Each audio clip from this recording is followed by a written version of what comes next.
Heavenly Father, we thank you once again this morning for the good night rest that has given to us, for this new life and strength. And as we study the word, we invite thy presence to be with us and fill us with the spirit of the speaker as he speaks today. Share uh, the words of life that you are going to give to us. Help us, Lord, to understand it and apply it in our daily Christian living. In Jesus' name we pray. Amen.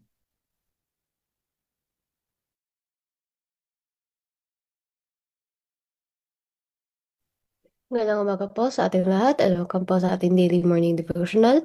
Ang title po ng devotional natin sa umagang ito ay The Gospel for Both Dispensations, March 23. Ang key text po natin ay mahahanap sa James 1 verse 17. Every good gift and every perfect gift is from above and cometh down from the Father of lights, with whom is no variableness, neither shadow of turning. Since the fall of Adam, it has been the fashion of the world to sin, and it is for our interest to know what sin is. John declares, whoever committeth sin transgresseth also the law, for sin is the transgression of the law.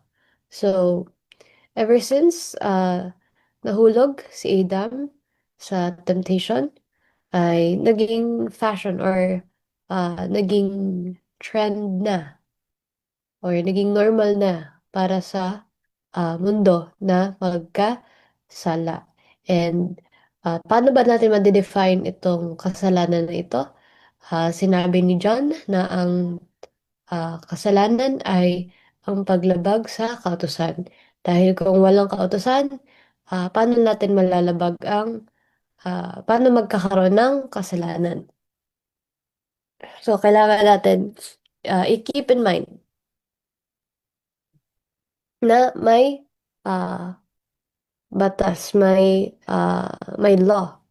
Dahil kung walang law, kung walang pamantayan, ay paano natin masasabi na nalabag natin yung ah, batas or yung law na ito. So, ano ba itong law na pinag-uusapan dito? Ito yung law na ibinigay ng Panginoon. Ito yung Ten Commandments. God's purpose is to save from sin. The soul corrupted and deformed is to be purified and transformed. So, nung bumaba dito si Christ, hindi siya bumaba dito para lang makilala yung mga tao, kundi ay iligtas tayo, gawing pure yung ating mga kaluluwa. Bigyan tayo ng ah, chance na ma-save at ma-transform yung ating mga character para tayo ay mailigtas niya sa kasalanan. Through the gospel, souls that are degraded and enslaved by Satan are to be redeemed to share the glorious liberty of the sons of God.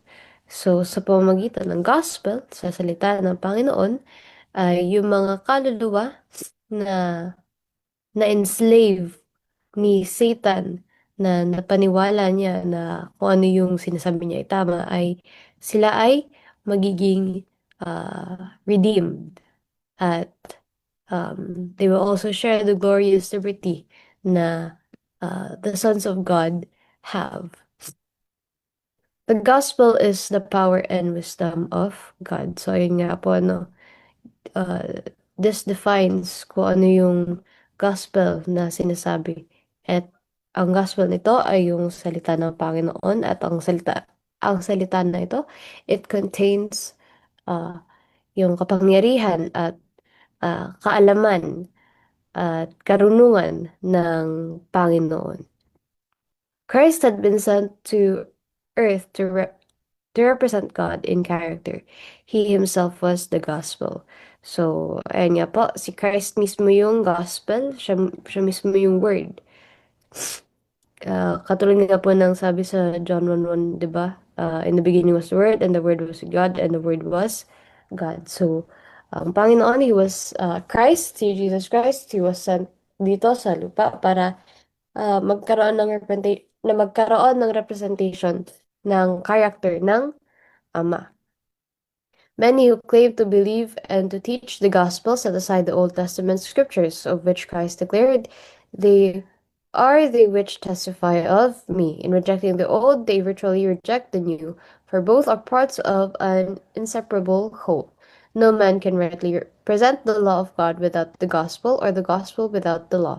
The law is the gospel embodied, and the gospel is the law unfolded. The law is the root, the gospel is the fragrant blossom, and the fruit which it bears. So, madami po na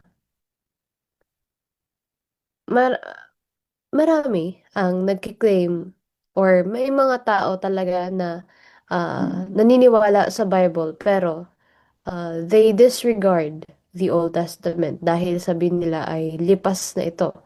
And some claim that it was already nailed to the cross dahil ano siya, Old Testament na nga siya. At they should that we should focus daw sa New Testament lang.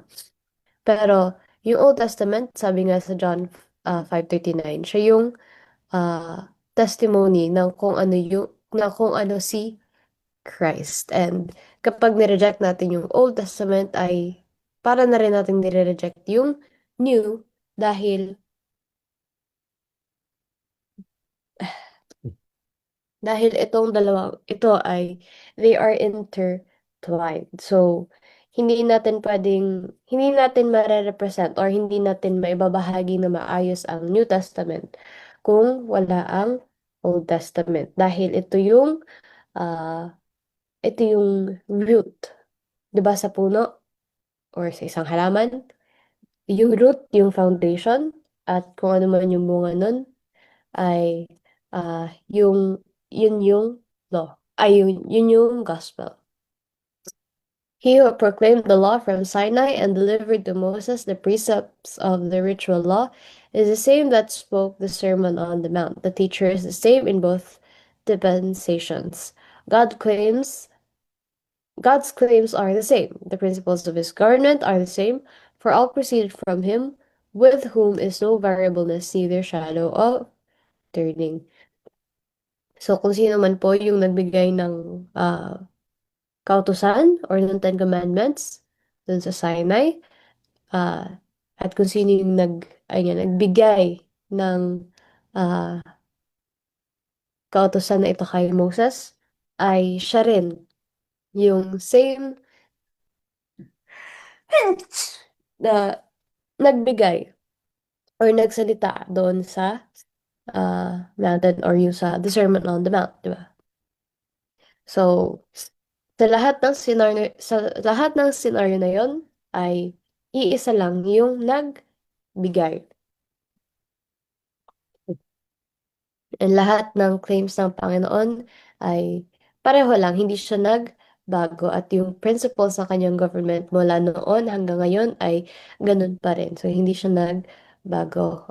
So, hindi siya pabago-bago lang.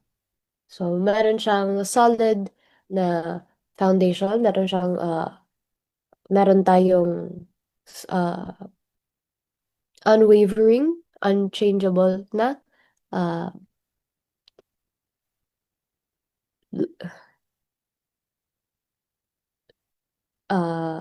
asan ako? Meron tayong unchangeable na sinusunod or may unchangeable gospel tayo from God na ibinigay niya sa atin.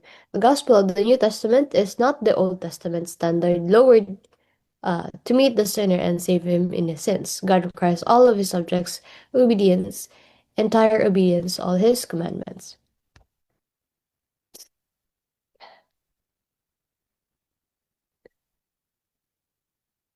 Ayun. So, ang gospel po na nasa New Testament ah, ay hindi siya parang lowered na standard na galing sa Old Testament para ma-meet lang yung quote-unquote kakayanan ng isang tao at iligtas siya.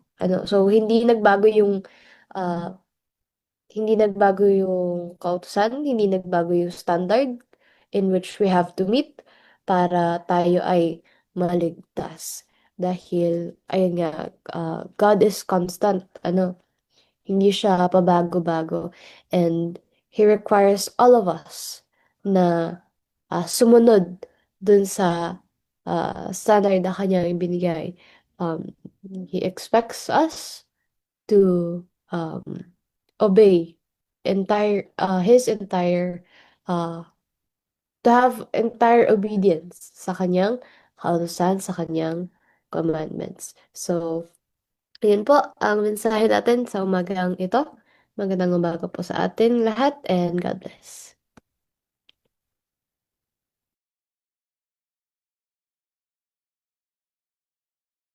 Yan po, maraming salamat Sister Katie sa napakagandang mensahe na iyong ibinahagi sa atin ngayong umaga, na sinasabi nga dito na yung plano po ng ating Panginoon na iligtas tayo ay hindi nagbabago. Kasi sabi dito, sa simula nga daw po ng Bible hanggang sa pinakahuli, tinuturo dito na yung mga tao sa past ay hindi lang nailigtas dahil sa pagpa-follow sa rules, at hindi sila sinave ng bagong system ngayon. So, lahat sila ay na-save, naligtas dahil nga po sa pananampalataya nila kay Kristo, at yung ano nga po, tinuturo dito sa atin ngayong umaga sa devotional natin, na ang Panginoon nga po ay, yung pagmamahal po ng Panginoon at ang kanyang way ng pagligtas ng mga tao ay hindi po nagbabago. Pinapakita po sa atin na lagi po, pwede po nating pagkatiwalaan ang ating Panginoon. At nga, kaya din po natin, o pwede din po natin i-trust ang kanyang consistent grace rather than trying to earn nga po ang sariling daan natin sa langit.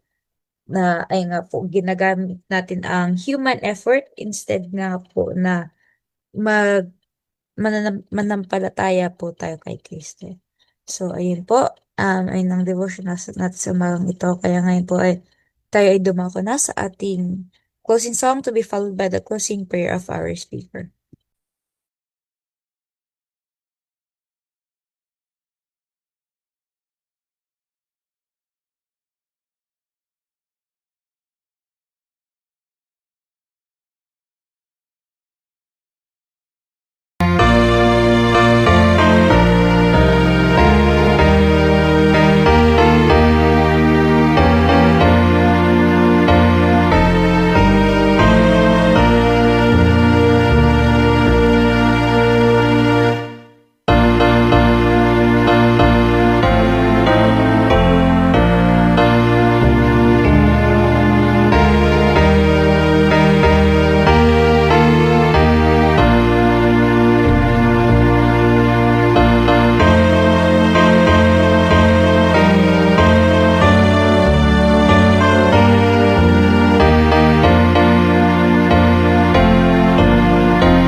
Let us pray. Our dear Heavenly Father, I'd like to thank you for the wonderful good night rest that you have given us. Thank you for waking us up again and giving us life and strength.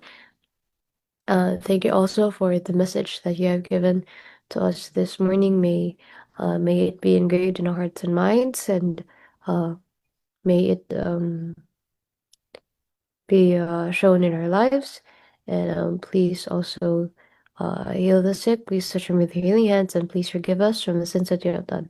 Thank you for always hearing and answering our prayers. In Jesus' name we pray. Amen.